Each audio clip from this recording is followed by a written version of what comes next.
Welcome back to Adam's Dirty Garden. Check out the new shirt. It says dirty right on it, so that's pretty cool. My buddy Lemmy got it for me. He's got a YouTube channel, so you check him out, Lemmy at SoCal Gardener. I'll put a link somewhere up here if I can figure it out how to do it, which I'm really not good, as you know, from my production. But at the very least, you can go in, search at Lemmy SoCal Gardener, and his videos are excellent, very, very informative. And what we love to talk about is how different our gardening styles are. He's a very clean, put together gardener, and as you can see from mine, I just plant stuff everywhere. But it kind of shows the two perspectives of it. On his channel, you're gonna get a lot of excellent information. Mine, I just kind of tend to talk through stuff and hopefully you get something beneficial from it. At the very least, you see some pretty flowers. It's a beautiful time out in the garden right now.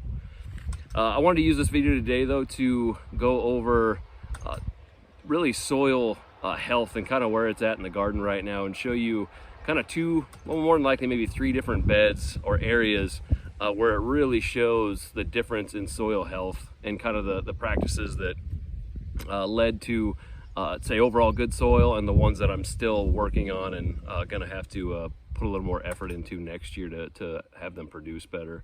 And also just there'll be a little brief discussion on my drip irrigation that I'm setting up.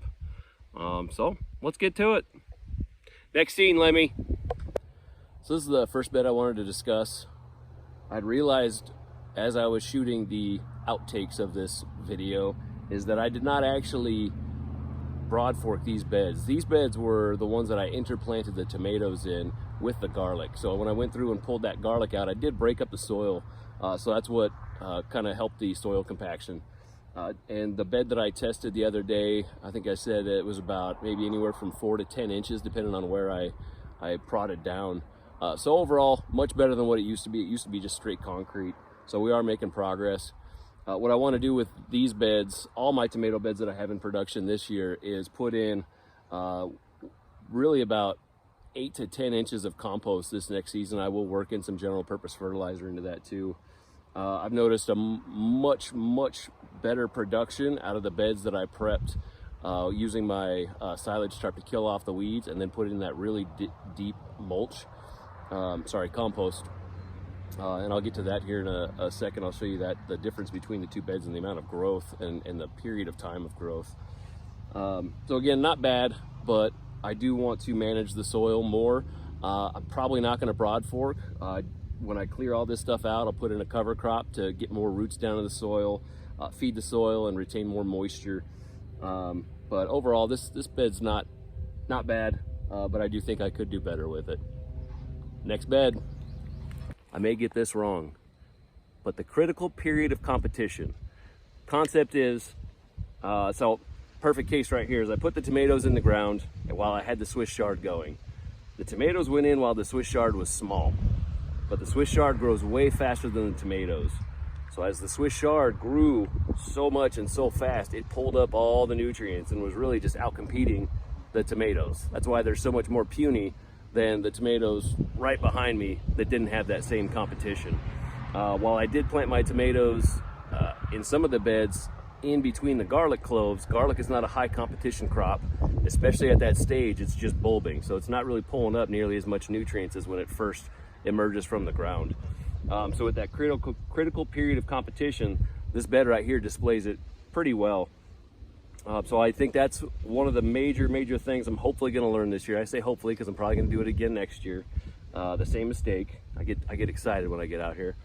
And then the other thing is this bed did not get nearly as much compost as any of the other beds. This bed right here, and then the other one I showed the other day just behind me in the Swiss chard video, the two with Swiss chard, they didn't get much compost. They just didn't have any on hand really. So that compost is really important because as the water gets on the soil, it's going to soak in, but with it just being a thin layer of organic matter on the soil right now, it tends to dry off really fast. Another thing I want to mention is you want to go low and slow with your watering volume. Right now I've got my overhead waterers going just because I don't have my drip set up yet, and I had intended to do just watering it with a hose. If I can get enough organic matter in the soil, I'm just going to water it with a hose, but What I noticed, and I've read up on it before, and I finally came to the realization that the books are right, that it takes so much time for you to water that soil, especially down here in Southern California, to get that water to penetrate deep enough that you're just sitting there for even one bed for a half an hour. I could be watering it, and then I'll poke the soil, and maybe it's, you know, about an inch deep and it's nice and saturated, but the rest of the stuff, it's just not saturated yet. So I really want that low, slow, deep water. So that's what that drip irrigation is going to do. Even though I'm not a big fan of it, just because I like to have a really dirty garden, this kind of limits me on where my watering is going to be, but I do still have my hoses, so I can still go a little crazy, just have to water those specific crazy areas. So I'd say a lot of lessons learned with this bed. I've still got tons of tomatoes that are doing very well, and I think these still have plenty of time in the season where they'll still get pretty sizable and give me a big enough crop. But this is a really good lesson learned. Broad fork breakup compaction, significantly more compost, critical period of competition, as well as low, slow watering. Next and final bed. All right, notice I'm standing in this video. That's how well these beds have done. This whole area is corn, pumpkins, and red amaranth right there. So the growth on these has been really just explosive. This is about maybe a month of growth in this entire area. They say your corn should be knee-high by July, and right now it's approaching my shoulder.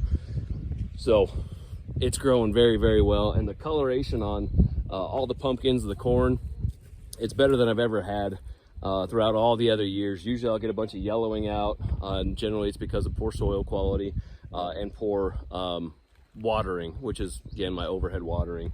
You get any kind of a little breeze, even in the middle of the morning, or sorry, early morning, and it just blows that water away just enough to where it's not really getting on your plants and staying there long enough.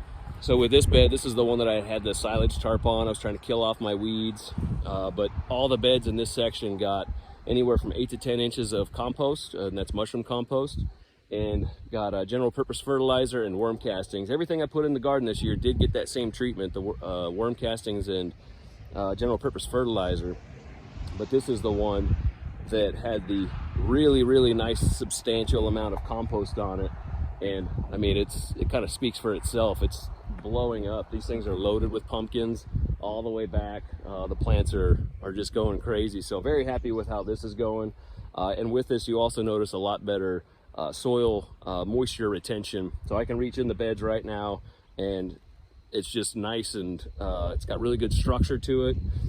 Kind of forms a ball, falls apart if you just barely touch it, but it just doesn't crumble apart. It's not super dry. So all the practices I did here, just got to keep those in the back of my mind when I go through and do the other beds.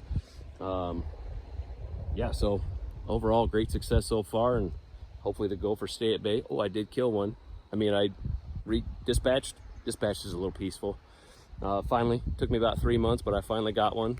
Just had to sacrifice 2 eggplants, and finally got a gopher. So that's a win, I guess. All right, well, gonna sign off. Hope you enjoyed. Stay dirty until next time.